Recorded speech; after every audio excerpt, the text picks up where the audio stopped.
آج کا ٹاپک ہے اللہ کون ہے. Who is Allah in the light of latest scientific research. جو آج کی دنیا میں سائنٹیفک فیکٹ سامنے آئے ہیں ان کی روشنی میں ہم دیکھیں گے کہ اس کائنات کا مالک خالق اللہ کون ہے اور اس کی کیا کوالٹیز ہیں انشاءاللہ.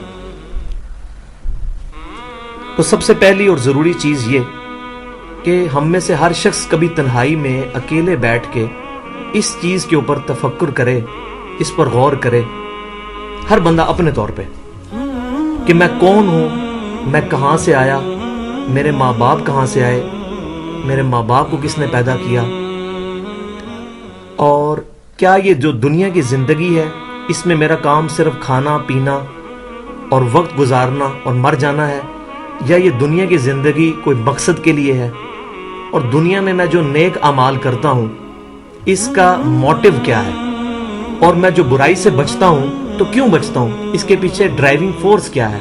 کیا مجھے کسی سے اجر لینا ہے نیک اعمال کر کے اور برائی سے بچ کے؟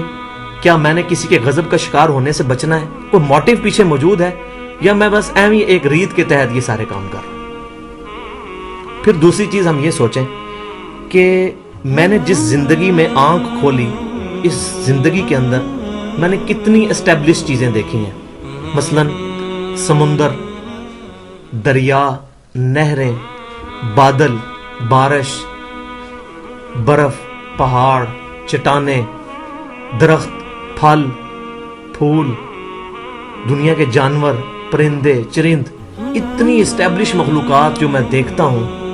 یہ ساری کی ساری مخلوقات اتنے پرفیکٹ بیلنس کے ساتھ چل رہی ہیں. کیا یہ سب خود بخود ہو رہا ہے، یا اس کی کوئی کنٹرولنگ اتھارٹی ہے، کوئی کنٹرولنگ ایجنسی ہے جس نے ان تمام چیزوں کو کنٹرول کر رکھا ہے؟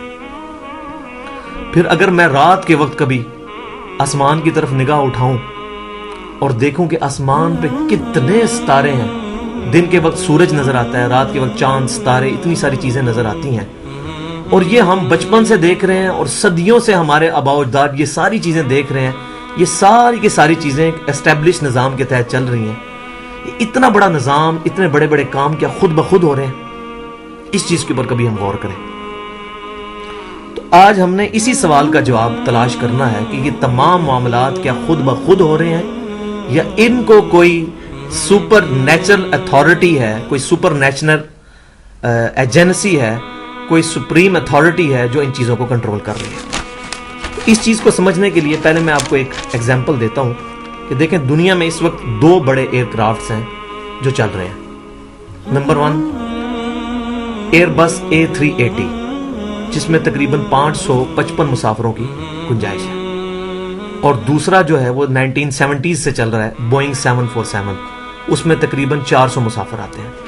یہ دو بڑے جہاز جو ہیں دنیا میں زیادہ تر جو معاملات ٹرانسپورٹیشن کے ہو رہے ہیں بوئنگ 747 سے ہو رہے ہیں، اور بس اب یہ A380 بھی جو ہے اس وقت ایئر بس کی یہ بھی لانچ ہونے والی ہے، اس کی ٹیسٹ فلائٹس ہو چکی ہیں. اگر میں یہ سٹیٹمنٹ دوں کہ یہ جو دو بڑے بڑے جہاز ہیں دنیا میں جو چل رہے ہیں، یہ امریکہ کے اندر ٹورنیڈوز چلتے ہیں. ٹورنیڈو کہتے ہیں ہم ہوائی جھکڑ کو. امریکہ کے اندر ہوائی جھکڑ چلتے ہیں، اور وہاں جو کوڑے کے ڈھیر ہوتے ہیں ان ڈھیروں کے اوپر جو کچرا ہوتا ہے وہ ہوا کا جھکڑ وہ کچرا اٹھاتا ہے اور اس سے جہاز تیار ہو جاتا ہے. تو کوئی بیوقوف آدمی، کوئی پاگل آدمی بھی میری یہ سٹیٹمنٹ ماننے کے لیے تیار ہوگا؟ کبھی نہیں. ایون یہ بال پوائنٹ، اس بال پوائنٹ کے بارے میں یہ سٹیٹمنٹ دوں کہ یہ بال پوائنٹ جو ہے یہ خود بخود بنی ہے، تو ایک پاگل آدمی بھی میری بات کو انڈورس کرنے کے لیے تیار نہیں ہوگا. تو جب یہ ایک چھوٹی سی بال پوائنٹ کے بارے میں ہمیں وہم بھی نہیں ہے کہ یہ خود بخود بنی ہے، ہمیں اس کو دیکھتے خیال آتا ہے کہ اس کا کوئی ڈیزائنر ہے، اس کو کوئی بنانے والا ہے، اور پوری اسکیم کے تحت یہ چیزیں جڑی ہیں، یہ خود بخود بن نہیں سکتی. ہمیں وہم نہیں ہے، وہم بھی نہیں کبھی آئے گا یہ چیزیں خود بخود بنی ہیں. تو اتنی بڑی کائنات اور اس کے تمام جو نظام چل رہے ہیں یہ کیا خود بخود چل رہے ہیں؟ تو یہ ہماری ایک عقل کو ہمیں جو پنچ کرنے والی چیز ہے وہ ہمیں انشاءاللہ اس طرف ڈائریکشن دے گی.